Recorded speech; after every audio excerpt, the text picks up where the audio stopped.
Hello বন্ধুরা, কেমন আছেন সবাই? আশা করি সবাই ভালো আছেন। বন্ধুরা, আমাদের এই গল্পগুলো যদি ভালো লাগে অবশ্যই লাইক করবেন, কমেন্টস করে জানিয়ে দেবেন। আমাদের আজকের গল্প দুমুঠো বিকেল, পর্ব 16। রাইটার আফনান লারা। কি ম্যাডাম, আবার দৌড়াবেন নাকি? এই মুখ বাঁকিয়ে বাসার ভিতর চলে গেল। স্পর্শ হাসতে হাসতে গিয়ে টংটার সামনে থাকা বেঞ্চে বসেছে। প্রতিদিনকার মতন দূর থেকে রিপন দৌড়ে আসতেছে এদিকে। স্পর্শর মুখে আজ হাসি ফোটেনি। রিপনের মাথা থেকে রক্ত বেরোচ্ছে এবং সে কিছুটা ভয় পেয়ে প্রাণপণে দৌড়ে এদিকটায় আসছে। স্পর্শ উঠে দাঁড়ালো। রিপন স্পর্শের কাছে এসে হাঁপাতে হাঁপাতে বলল, জাকির চাচার দলবল হামলা করছিল কেন? স্পর্শ রিপনকে বেঞ্চে বসিয়ে পকেট থেকে রুমাল নিয়ে রিপনের মাথায় চেপে ধরে বলল, তুই কি করছিল ওদের? কিছু করি নাই, তবে আশিক ভাইয়ের লগে মনে হয় ওদের মনোমালিন্য আমাকে আশিক ভাইয়ের ঠিকানা জানতে পাকড়াও করেছিল। আমি বলি নাই বলে এই হাল করলো। এখন মনে হয় তোমার কাছে আসবে। স্পর্শ স্বাভাবিকভাবে রিপনের হাত ধরে বাইকে ওঠালো। তার এখন একটাই কাজ, আর সেটা হলো রিপনের মাথায় ব্যান্ডেজ করানো।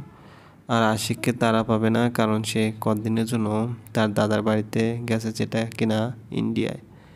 স্পর্শ রিপনকে নিয়ে হসপিটালে এসেছে। এদিকে মা বারবার ফোন করছে জানার জন্য যে এত সকাল সকালে স্পর্শ গেল কই। রিপনের মাথায় ব্যান্ডেজ করানো শেষে স্পর্শ রিপনকে ওর বাড়িতে দিয়ে আসতে গেল। রিম বিকেলবেলায় আবার বারান্দায় এসে দাঁড়িয়েছে, কিন্তু স্পর্শ কোথাও নেই। 3টে বছরে প্রথমে এ সময় স্পর্শ এখানে নেই। ব্যাপারটা স্ট্রেঞ্জ লাগলো রিমের। সে প্রায় আধা ঘন্টার মতন দাঁড়িয়েছিল সেখানে, কিন্তু স্পর্শকে আসতে না দেখে সে চলে গেল তার রুমে। তারপর নিজের রুমের জানালার পর্দাটা সরিয়ে একটা ম্যাগাজিন বই নিয়ে বিছানায় গিয়ে বসলো। সে স্পর্শ রিমের বারান্দার দিকে তাকাতে তাকাতে তার বাসার দিকে চলে গেল। রিম নিশ্চয়ই বারান্দা থেকে ফিরে চলে গেছে আজ।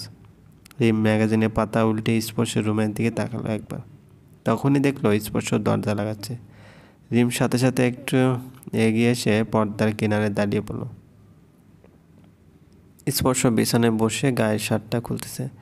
রিমঝিমের রুমের জানালার পর্দা সবসময় টানানো থাকে বলে স্পর্শের মাথায় নেই একদম যে এখন সেই জানালার কাছেই রিম দাঁড়িয়ে আছে এবং ওকে দেখছে।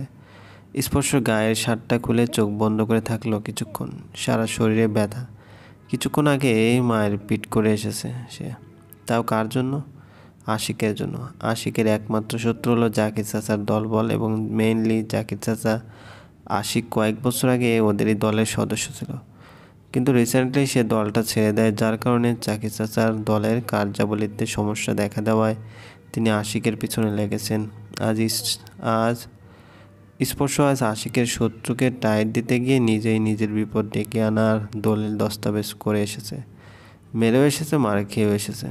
গায়ে যে পাতলা সাদা গেঞ্জিটা আছে সেটাও খুললো সে। একটু ছেড়ে গেছে সব জায়গায়, যার কারণে বিন্দু বিন্দু রক্ত বের হচ্ছে সেই জায়গাগুলো থেকে। রিম মুখে হাত দিয়ে সরে দাঁড়ালো। তার হাত পা কাঁপছে স্পর্শের এমন হাল দেখে। এমন কি করে হলো তাই বুঝতেছে না সে। রিম ঢোক গিলে বিছানায় ধপ করে বসে পড়েছে।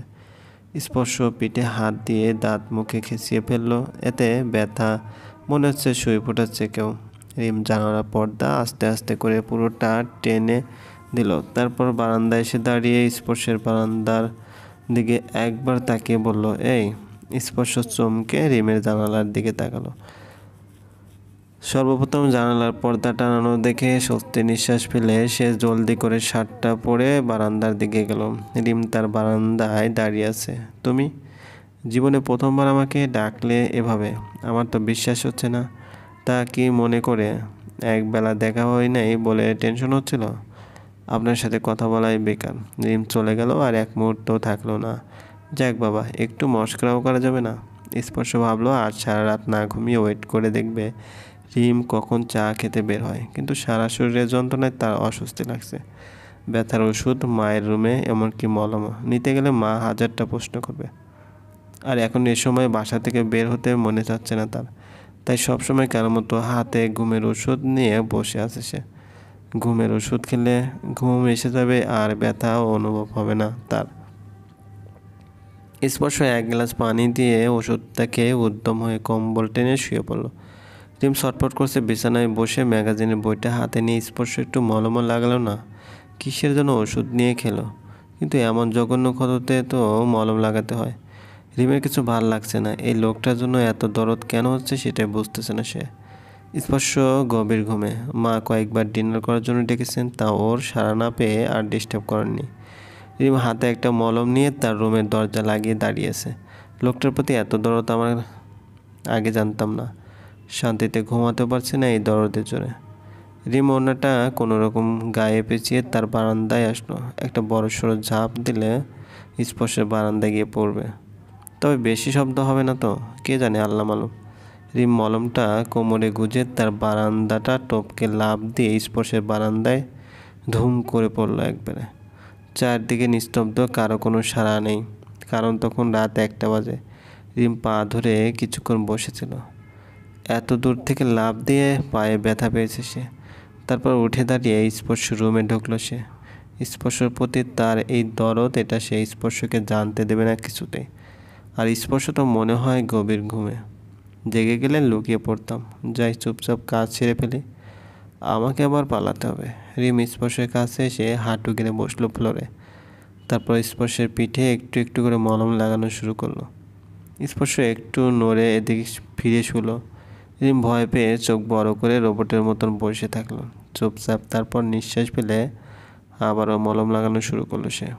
স্পর্শের মুখটা খুব কাছ থেকে দেখতেছে আজ রিম। ল্যাম্পশেডের হালকা আলো স্পর্শের মুখটা রঙিন হয়ে আছে, সুন্দর, তবে একটু রাগী আর ব্যাপারা লোকটা, এই আর কি। রিম উঠে দাঁড়িয়ে স্পর্শের গায়ে কম্বলটা আবারও টেনে দিয়ে চলল। এবার ভয় করছে, আসার সময় লাফটা দিতে ভয় কম লেগেছিল, কিন্তু এখন দেখি বেশি ভয় করছে। আল্লাহ মাফ করিও, এই 2 বিল্ডিংয়ের ফাঁক দিয়ে না আমি পড়ে যাই। রিম উল্টে পাল্টে কোনো মতো তার বারান্দায় আসলো, তবে ঘুরে ফিরে আবারও সেই পায়ে ব্যথা পেল, যার কারণে পা ধরে সে মুখে হাত দিয়ে বসে আছে। এই অসভ্য লোকটার ভালো করতে গিয়ে কিনা এত কষ্ট করতে হলো আমাকে। পা শেষ আমার, হাঁটতে পারবো না, হাঁটতেও পারবো কিনা শিওর না আমি। পরের দিন ঠিক ভোর 4:30টার সময় স্পর্শের ঘুম ভেঙে গেল। শোয়া থেকে উঠে গায়ের থেকে কম্বল সরিয়ে পা নিচে ঝুলে বসলো সে। সারা গায়ের থেকে মলমের গন্ধ আসছে, আর ব্যথাও কম লাগছে কেন। স্পর্শ গায়ে হাত বুলিয়ে হালকা চেপাচেপি মলমও পেল। তারপর সাথে সাথে সে দরজার দিকে তাকালো। কাল রাতে যে অফ করেছিল এখনও তো অফই আছে, তাহলে মলম আসলো কই থেকে? স্পর্শ বিছানা থেকে নেমে ভাবতে লাগলো, মলম লাগালো কে? দরজা তো আটকানো, আর সে তো মলম লাগায়নি কাল রাতে, শুধু ঘুমের ওষুধ খেয়ে ঘুমিয়েছিল। স্পর্শ ভাবতে ভাবতে বারান্দায় আসলো। এসে দেখলো বারান্দায় একটা ফুলের টব এলোমেলো হয়ে পড়ে আছে। স্পর্শ সেটা ঠিক করে রাখতে গিয়ে দেখলো একটা কানের দুল তার পাশে পড়ে আছে। দুলটা হাতে নিয়ে এপাশ ওপাশ করতে স্পর্শ চোখ কপালে উঠে গেছে। আরে, এটা তো রিমের কানের দুল, আমার বারান্দায় কেন, কিভাবে? টবটা এমন করে পড়ে আছে, আবার আমার গায়ে মলম, তার মানে কি রিম কাল রাতে আমার রুমে এসেছিল? মাই গড! স্পর্শ মাথায় হাত দিয়ে দেওয়ালের সাথে লেগে গেল। রিম এরকমটা করতে পারে? এটা আমি বিশ্বাস করি না। স্পর্শ জলদি করে তার রুমে এসে সব জায়গায় খুঁজলো, তাও কিছু পেল না। ইস, মেয়েটা যদি একবার জানাতো, পুরো রুম সাজিয়ে রাখতাম তার জন্য। আমার রিম আমার এত কেয়ার করে, আমি এই খুশি কী করে সেলিব্রেট করব। রিম চোখ ডলতে ডলতে ঘুম থেকে উঠেছে ভোর 5টার দিকে। তারপর কোনো রকমে ঘুমের ঘরে মুখ ধুয়ে এসে ওড়না মাথায় পেঁচিয়ে বারান্দায় এসে দাঁড়ালো। কিন্তু নিচে স্পর্শ নেই। ওহ, আমি তো ভুলে গেছিলাম ওনার শরীর খারাপ, হয়তো এখনও ঘুম থেকে ওঠেনি। রিম চলে যাওয়ার জন্য পিছন ফিরতে নিজের বারান্দায় স্পর্শকে দেখে এক চিৎকার করলো। স্পর্শর মুখ ধরে বলল, ভয়ের কিছু নেই, আমি আমি আমি রিম একটু পিছিয়ে গিয়ে বলল, কোন সাহসে আপনি আমার বারান্দায় আসলেন? আপনাকে এত সাহস দেয় কে? স্পর্শ মুচকি এসে একটু এগিয়ে এসে বলল, তাহলে তোমাকে কে সাহস দিল কাল রাতে আমার বারান্দায় যাওয়ার? শুধু তাই নয়, আবার আমার রুমে যাওয়ার? রিম তোতলাতে তোতলাতে বলল, মিথ্যে বলেন কেন? মিথ্যা? স্পর্শ রিমের কানের পিছনে হাত দিয়ে ওকে কাছে টেনে এনে আর এক হাতে তার বাকি কানের দুলটা ঝুলিয়ে দেখে বলল, তাহলে তোমার এই কান খালি কেন? আর তোমার এই কানের বাকি দুলটা আমার বারান্দায় গেল কী করে, সেটাই বুঝলাম না রিম, সহজ করে বলো। রিম কানের দুলটা মেরে নিয়ে একটু দূরে সরে বলল, ওই আসলে তামিম দুলটা ফুলে ওদিকে ছুঁড়ে মেরেছে, আমি আপনার বারান্দায় যাব কি করে? এটা কি পসিবল নাকি? আর আমার দরকারও পড়ে নাই। পসিবলতে অবশ্যই। যেমন আমি এখন আমার বারান্দা থেকে তোমার বারান্দায় আসলাম, তেমনি তেমিও পারছো। মিথ্যে কথা বাদ দিয়ে চলে যান এখান থেকে। আপনার 5 মিনিট সময় শেষ। স্পর্শ রিমের হাত জোড়া ধরে টান দিয়ে বলল, থ্যাঙ্কস এতটা কেয়ার করার জন্য। রিম চুপ করে থাকলো। স্পর্শ তার বারান্দায় চলে গেছে আবার। রিম জলদি করে কানের দুলটা পড়তে পড়তে রুমের ভিতরে চলে গেল। স্পর্শ মুচকে সে ডাইনিংয়ে বসলো। আঁখি সকালে নাস্তা বানাচ্ছে।